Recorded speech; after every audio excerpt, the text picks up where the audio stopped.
بسم اللہ الرحمن الرحیم۔ معزز ناظرین السلام علیکم۔ سیدنا عثمان رضی اللہ تعالی عنہ کا زمانہ خلافت تھا۔ عبداللہ بن ابی سرا مصر کے گورنر تھے۔ شمالی افریقہ پر ایک رومی گریگوری کی حکومت تھی، جس کی بیٹی فلپانا بڑی دلیر لڑکی تھی اور جنگ میں مردوں کے دوش بدوش داد شجاعت دیا کرتی تھی۔ مسلمانوں اور عیسائیوں میں زبردست جنگ ہو رہی تھی۔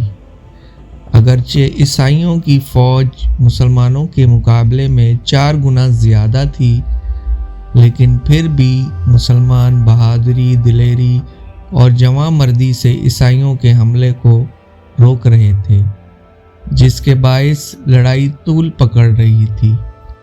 جب مدت تک لڑائی کا کوئی فیصلہ نہ ہوا تو گریگوری نے اعلان کیا کہ جو رومن سپاہی مسلمانوں کے سپہ سالار ابن ابی سرا کا سر کاٹ کر لائے گا، مقررہ انعام و اکرام کے علاوہ وہ اپنی بیٹی فلپانا بھی اس کے نکاح میں دے دے گا۔ دوسری طرف ابن ابی سرا نے دربار خلافت سے امداد طلب کی اور سیدنا عثمان رضی اللہ تعالی عنہ نے عبداللہ بن زبیر رضی اللہ تعالی عنہ کو ایک فوج دے کر مسلمانوں کی امداد کے لیے روانہ کیا۔ فلپانا جیسی حسین، خوبصورت اور بہادر لڑکی کو حاصل کرنے کی کوشش اور خواہش ہر عیسائی نوجوان میں موجود تھی۔ عیسائی جوانوں میں اس خوشخبری سے ایک نیا ولولہ اور جوش پیدا ہو گیا اور ان کی ہر ممکن کوشش تھی کہ جس طرح بھی بن پڑے ابن ابی سرا تک پہنچ جائیں۔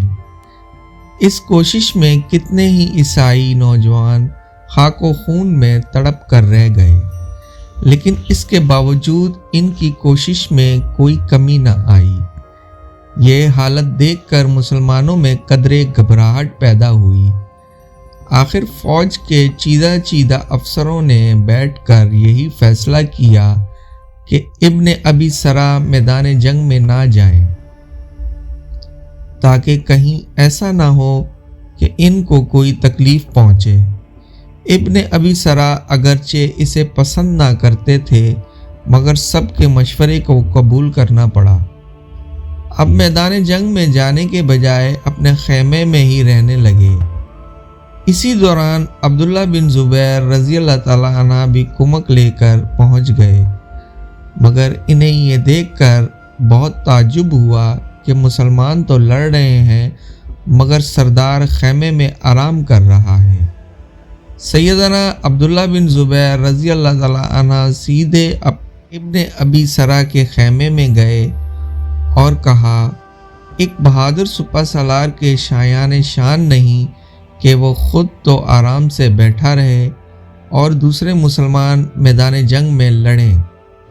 آپ نے ان سے پوچھا کہ کیا آپ کو شہادت کی موت پسند نہیں؟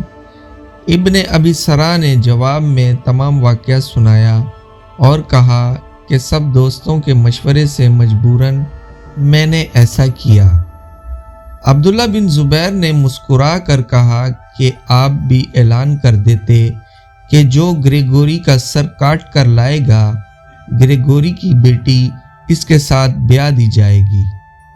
چنانچہ یہ اعلان کر دیا گیا۔ کمک آ جانے سے جنگ نے شدت اختیار کر لی تھی۔ نصف دن تک تمام میدان لاشوں سے اٹ گیا تھا۔ مسلمانوں میں عبداللہ بن زبیر کے حملے میں بہت ہی خوفناک تھے۔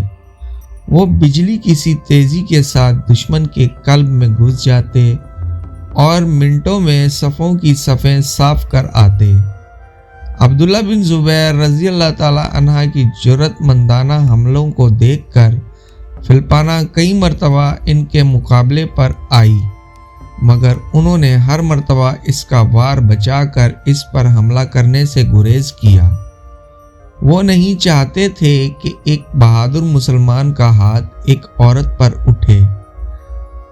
آخر انہوں نے اپنے دستے کے ساتھ زوردار حملہ کیا کہ گریگوری کے محافظ دستے تک پہنچ گئے۔ لوہے سے لوہا بج رہا تھا۔ آخر عبداللہ بن زبیر کئی نوجوانوں کو موت کی نیند سلا کر گریگوری تک پہنچ گئے۔ انہوں نے گریگوری کو للکارا کہ اب جنگ کا فیصلہ میرے اور تیرے درمیان ہوگا۔ گریگوری نے بڑی پھرتی سے عبداللہ بن زبیر پر وار کیا، مگر انہوں نے وار بچا کر اس زور سے حملہ کیا کہ گریگوری زمین پر خون میں لت پت پڑا تھا۔ انہوں نے فوراً اس کا سر کاٹ کر نیزے پر آویزاں کر دیا۔ اپنے بادشاہ کے سر کو نیزے پر لٹکتا دیکھ کر عیسائیوں کے حوصلے پست ہو گئے اور میدان چھوڑ کر بھاگ نکلے۔ مسلمانوں نے دور تک ان کا تعاقب کیا اور بہت سے عیسائیوں کو پکڑ لیا۔ ان گرفتار شدگان میں گریگوری کی بیٹی فلپانا بھی تھی۔ اسلامی فوج میں اس کامیابی پر خوشیاں منائی جا رہی تھیں اور شکرانے کے طور پر ان کے سر اللہ کے حضور جھکے جا رہے تھے۔ جب مال غنیمت کی تقسیم ہونے لگی تو عبداللہ بن زبیر رضی اللہ تعالی عنہ وہاں موجود نہ تھے۔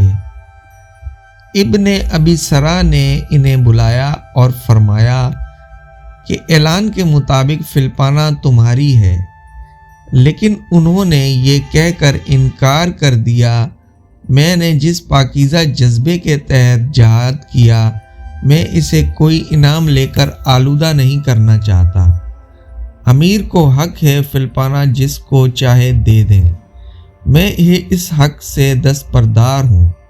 میدان جنگ میں فلپانا بھی عبداللہ بن زبیر کی جرأت و بہادری کو دیکھ چکی تھی اور یہ بھی دیکھ چکی تھی کہ وہ خود کئی بار ان کی تلوار کی زد میں آئی، مگر انہوں نے اس پر حملہ کرنے سے گریز کیا تھا، اور جب اس نے حملہ کیا تو اس کے وار کو بچا کر کبھی جوابی حملہ نہ کیا۔ وہ سیدنا عبداللہ بن زبیر رضی اللہ تعالی عنہ کی شجاعت اور شرافت سے اس قدر متاثر ہو چکی تھی، اس نے کہہ دیا کہ عبداللہ بن زبیر کے سوا کسی کو حق نہیں کہ میری طرف آنکھ اٹھا کر بھی دیکھے۔ میں خوشی سے اسلام اور اس کی غلامی قبول کرتی ہوں۔